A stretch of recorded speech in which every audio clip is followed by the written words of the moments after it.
আসসালামু আলাইকুম প্রিয় দর্শক, দুটি গল্প বলবো। দুটি গল্পই অর্থ লোপাটের এবং বেশ মজার, একই সঙ্গে থ্রিলারও বটে।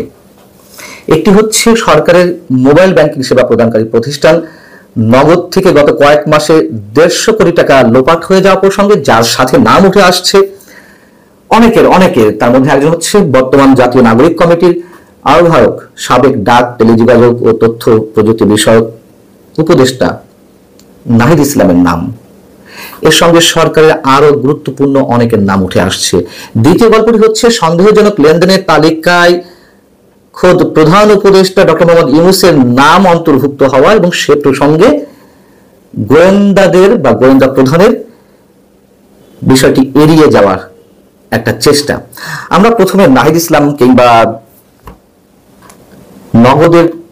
নগদ থেকে যে 150 কোটি টাকা লোপাট হয়েছে সেই গল্পটা একটু বলি। এই 150 কোটি টাকা লোপাট হয়েছে নগদের নানান ধরনের ভুয়া বিল করে, ভুয়া ভাউচার করে, পুরনো প্রকল্পের নামে বিল দাঁড় করানোর মাধ্যমে ইত্যাদি ইত্যাদি নানা উপায়ে।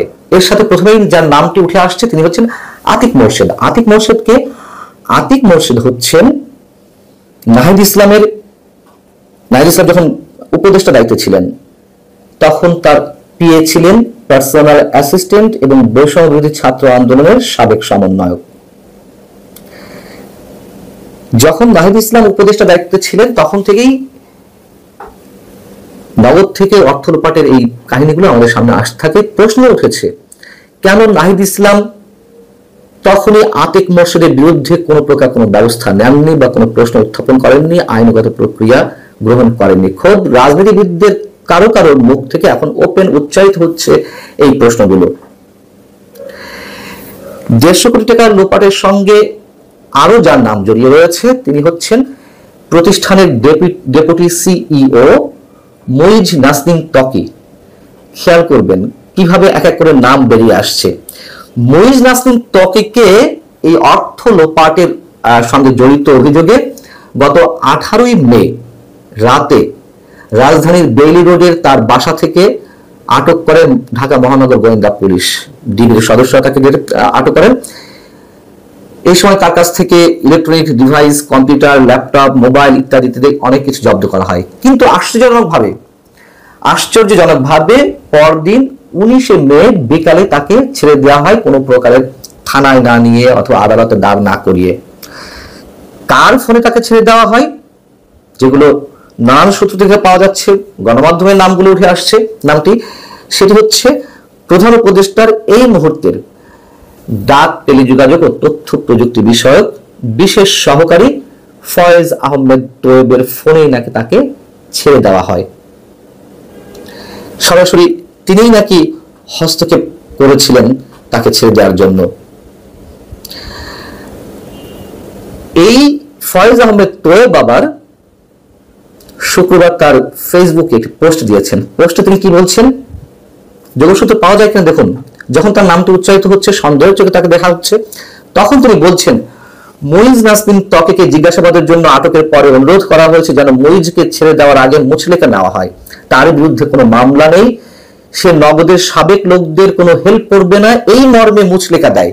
সিআইডি তাকে পর্যবেক্ষণে রেখেছে, নতুন কোনো অনিয়ম প্রমাণ হলে তাকে গ্রেপ্তার করার অনুরোধ করা হয়। ঠাকুর ঘরে কেড়ে আমি কলা খাই না। ফয়েজ আহমেদ তোয়েব কিন্তু স্বীকার করে নিয়েছেন যে তাকে ছেড়ে দিতে অনুরোধ করা হয়। কে ছেড়ে দিতে বলেছে সেটি উজ্জ্বল রয়েছে এবং কি সুন্দরভাবে এখানে বলা হলো যে তিনি নগদের কোনো কর্মকর্তাকে হেল্প করবেন না, এই মুচলেকা দেওয়া হয়। এটা কোনো মুচলেকা? বোঝা যাচ্ছে কোথায় কি হচ্ছে।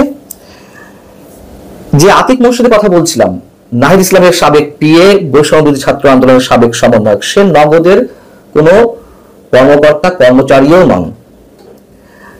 কিন্তু তিনি নগদের 6 তলা নগদের যে ভবন, সেই ভবনের 6 তলাতে নিয়মিত অফিস করতেন। তিনি এখন প্রধান উপদেষ্টা বিশেষ সহকারী ফয়েজ আহমেদ তোয়েবের সঙ্গে খুবই ঘনিষ্ঠভাবে কাজ করছেন। নগদের পরিচালনা বোর্ডের সদস্য যখন পালিয়ে যায় তখন থেকে আতিক মোর্শেদ নগদের নিয়ন্ত্রণ নেয়, নগরে নিয়মিত অফিস করছে, কখনো কখনো বা সিইও প্রধান নির্বাহী কর্মকর্তার চেয়ারেও তিনি বসছেন বা বসেছেন। এবং এর মধ্যে তার স্ত্রী জাকিয়া সুলতানা জুইকে নগদের বড় একটি পদে বসানো হয়, ম্যানেজার কমপ্লায়েন্স পদে তাকে বসানো হয়েছিল এবং অনেক নিকটাত্মীয়কে আতিক মোর্শেদ চাকরি দিয়েছেন। নগদের যে সাম্প্রতিক বাকবদল, আগের যে সিইও ছিলেন তানভীর এ মশিক, গত আওয়ামী লীগ সরকারের সময় নগদ থেকে শত শত কোটি টাকা, হাজার হাজার কোটি টাকা লুটপাট হয়েছে। তার সঙ্গে সাবেক প্রধানমন্ত্রী শেখ হাসিনার DPS, deputy press secretary Ashraful Alam খোকনের নামও জড়িয়েছিল এবং তখন তানভীর এ মশিক ছিলেন সবশেষ অবস্থায় 5 আগস্ট আগে পর্যন্ত সিইওর দায়িত্বে। 5 আগস্টের পট পরিবর্তনের পর তানভীর এ মশিক পালিয়ে যায়। পালিয়ে যাওয়ার পরেও সে বিদেশ থেকে সবকিছু নিয়ন্ত্রণ করছে। সাফায়েত আলম নামে একজনকে সিইও পদে বসায়। সাফায়েত আলমও বিদেশ বসে সবকিছু কলকাঠি নাড়ছে এবং তানভীর এ মশিক এবং সাফায়েত আলম একই জায়গায় রয়েছে, বিদেশে যেখানে তারা অবস্থান করছে একই সাথে, এটি জানা গেছে। এবং এই সাফায়েত আলম নিয়োগপ্রাপ্ত হওয়ার পর থেকে নগদের নানান ধরনের তুলকালাম কাণ্ড ঘটে যাচ্ছে। 19 জন কর্মকর্তাকে এর মধ্যে বরখাস্ত করা হয়েছে, নতুন অনেককে নিয়োগ দেওয়া হয়েছে এবং আগেই বলেছি পুরনো ডাটাবেজ তারা ধ্বংস করছে, নষ্ট করছে, নতুন নতুন ভাউচার তারা তৈরি করছে। 2 বছর 2.5 বছর আগের ইভেন্ট হয়েছে সেগুলোর নামে ভুয়া বিল করছে। এইভাবে 150 কোটি টাকা লোপাট করা হয়েছে। গল্পটা বেশ মজা নিঃসন্দেহে, তাই না? সবাই মিলে ভাগে যোগে খাওয়া। এখন বিষয় হচ্ছে 5 আগস্টের পর থেকে সন্দেহজনক লেনদেনের পরিমাণ অনেক বেড়ে গেছে। এটি বাংলাদেশ ব্যাংকের ফিনান্সিয়াল ইন্টেলিজেন্স ইউনিট BFIU, একটা গোয়েন্দা সংস্থা, বিভিন্ন ধরনের গোয়েন্দা সংস্থা রয়েছে আমরা জানি। তারা ব্যাংকিং খাত বা আর্থিক যে ব্যাংকিং খাত সংশ্লিষ্ট বা বিভিন্ন আর্থিক খাত সংশ্লিষ্ট বিভিন্ন দপ্তর থেকে বা বিভিন্ন মাধ্যমে যে টাকা পয়সা সন্দেহজনক লেনদেন হয়, পাচার হয়, সেগুলো তারা নিয়ন্ত্রণের দায়িত্বে রয়েছে অথবা তারা এগুলো নজরদারি করে। সেই BFIU এর প্রতিবেদনে যেটি উঠে এসেছে সেটি হচ্ছে 2023-24 অর্থ বছরের চেয়ে 2024-25 অর্থাৎ চলতি অর্থ বছরে সন্দেহজনক লেনদেন হয়েছে 27,130, অর্থাৎ গত বছর হচ্ছে 79% বেশি। 2023-24 অর্থ বছরে সন্দেহজনক লেনদেন হয়েছিল 17,345টি, আর চলতি অর্থ বছরে সন্দেহজনক লেনদেন হয়েছে 27,130টি।